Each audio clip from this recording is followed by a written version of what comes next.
पहले प्रदेश में 25-30 तरह के टैक्स लगते थे। माननीय मुख्यमंत्री जी ने सारे टैक्स कम करके सिर्फ एक टैक्स में तब्दील कर दिया। खा पी के सर, आप उनकी तारीफ कर रहे हैं या बुराई? अरे तारीफ क्या खाक करेंगे? लाखों कर्मचारी बेरोजगार कर दिए उन्होंने, टैक्स कलेक्ट करने वाले। पर आम जनता तो राहत की सांस ले रही है और टैक्स कम कर देने के बावजूद सरकारी आमदनी में बढ़ोतरी हुई है। ऐसा क्या जादू हो गया? अजी जादू वादू कुछ नहीं हुआ। मुख्यमंत्री जी ने खाली पड़ी सरकारी इमारतों सरकारी इमारतों का डेवलपमेंट शुरू कर दिया। अरे उससे जो पैसा आया है उसी से हम बढ़िया खा पी गए।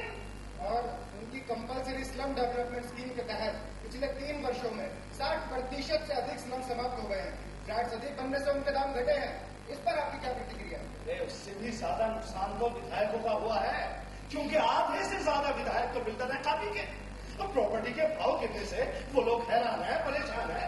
सर, लगता है उनके मुख्यमंत्री बनते ही जो आपको 2 साल हवालात में बिताने पड़े थे, बड़ी मुश्किल से आपको जमानत मिली थी। कहीं उसी के लिए तो आप बदले की राजनीति नहीं कर रहे? हम जानते हैं कि तुम मीडिया वाले अरविंद जी के साथ हो, लेकिन हम भी जनता के चुने हुए प्रतिनिधि हैं। अरे सारा दिन जनता में घिरे रहते हैं। गरीब हो गरीब, गरीब से गरीब, अमीर से अमीर, हम लोग उनके खाना खाते हैं, पीते हैं। अरे हमने कभी फर्क नहीं किया इंग्लिश हो या देसी। लेकिन ये अरविंद जी सारा दिन ऑफिस में बैठे रहते हैं, छिपकर, कुर्सी पर चिपक कर। अरे तुमने कभी उन्हें पब्लिक से फूल लेते हुए देखा है, गुलदस्ता लेते हुए देखा है, शिलान्यास करते हुए देखा है? अगर देखा हो तो सारी जिंदगी में राजनीति करना छोड़ दो खा पी के।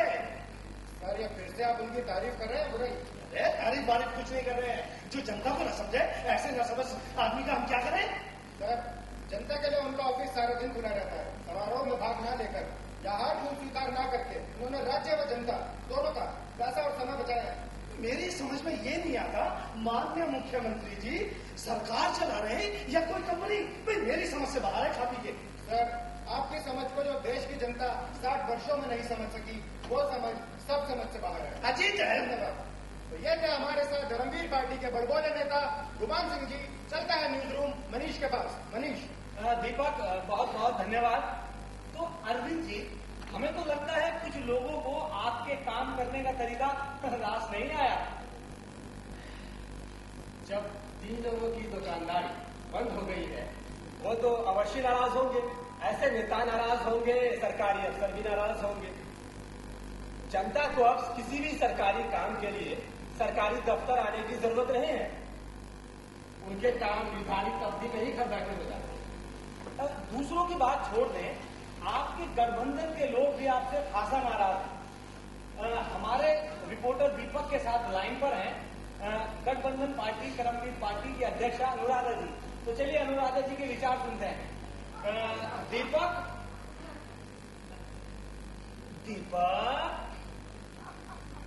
दीपू, लगता है नेटवर्क नहीं आ रहा है। जी मनीष। आया। दीपक जी, अनुराधा जी क्या कहना चाहती हैं? जी अनुराधा जी, सबसे पहले हमें बताइए आपके 3 वर्षों के शासनकाल की उपलब्धियां क्या है? हमारे राज्य में भ्रष्टाचार बहुत कम है। टैक्स कम होने से लोगों की आमदनी बढ़ी है, व्यापार उद्योग फल फूल रहे हैं। इंफ्रास्ट्रक्चर के सैकड़ों प्रोजेक्ट समय से पहले पूरे हो रहे हैं। क्राइम रेट बहुत कम हो रहा है। प्रति व्यक्ति आय देश में सर्वाधिक है। पर सुना है फिर भी आप लोग मुख्यमंत्री अरविंद जी से खफा है। पर अरविंद जी के काम करने का तरीका तानाशाही से भरा हुआ है। ऐसे लोग जब काम करके किसी की बात नहीं सुनते, शायद इसीलिए इतनी तरक्की हुई है अनुराधा जी। पर ऐसे लोग प्रजातंत्र के लिए घातक होते हैं, घातक। ऐसे लोग अपने साथियों को साथ लेकर कभी नहीं चलते। इसीलिए हमारे कार्यकर्ता इनसे नाराज जाते हैं कि हमारी पार्टी की सत्ता होते हुए भी मंत्रालय में हमारी नहीं सुनी जाती है। पर अनुराधा जी, पार्टी की सत्ता होने से पार्टी वर्कर्स को अपनी हर बात मनवाने का हक तो नहीं मिल जाता है। और इन्हीं वर्कर्स और नेताओं के बलबूते पर तो हम चुनाव जीतते हैं। अगर इनके काम नहीं होंगे तो अगले चुनाव में हमें ये क्यों साथ देंगे? बोलिए। जी, हम क्या बताएं, अब जनता ही बताएगी। आपका अगला कदम क्या हमने आज ही अपने विधायकों की एक मीटिंग बुलाई है जिसमें नई मुख्यमंत्रियों का चुनाव होगा। जय। अपना अमूल्य समय हमें देने के लिए धन्यवाद। तो यह थी हमारे साथ धर्मवीर पार्टी की अध्यक्षा श्रीमती अनुराधा जी, जो हमें बता रही थी अपने 3 वर्षों के शासनकाल की उपलब्धियां। चलते हैं न्यूज रूम मनीष के पास। मनीष। दीपक, बहुत बहुत धन्यवाद। तो अरविंद जी, अनुराधा जी की बातों से लगता है कि वो आपसे खासा नाराज है, लेकिन आपने वो सारे काम 3 सालों में कर दिए जो हम पिछले 50-60 सालों में नहीं कर पाए। ये हमारे गुरु जी की शिक्षा और मार्गदर्शन ही है कि मैं आज कुछ कर पाया। अब आप क्या करेंगे? आपको हटाने की पूरी तैयारी चल रही है।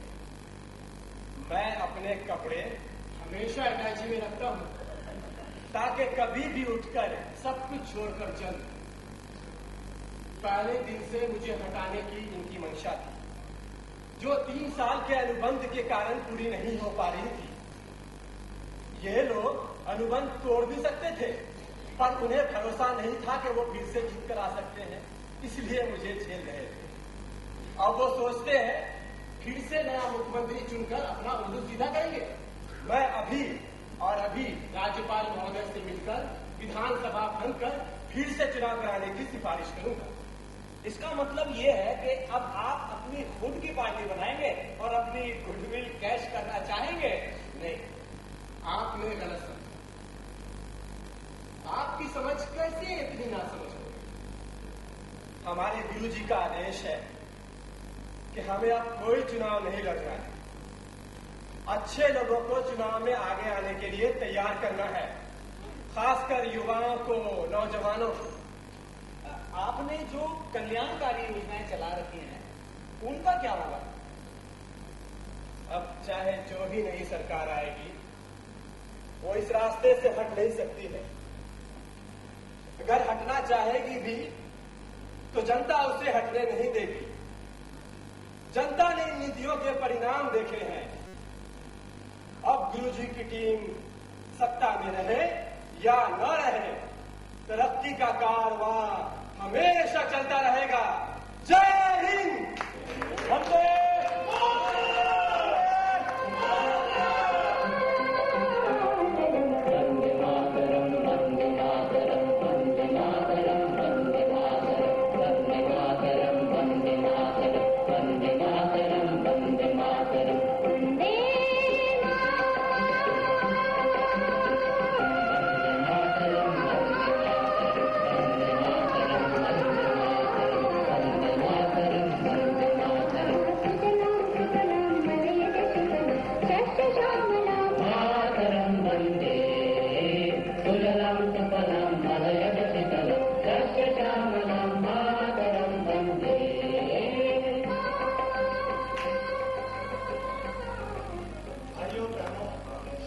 वंदे टाइम देने के लिए बहुत बहुत शुक्रिया।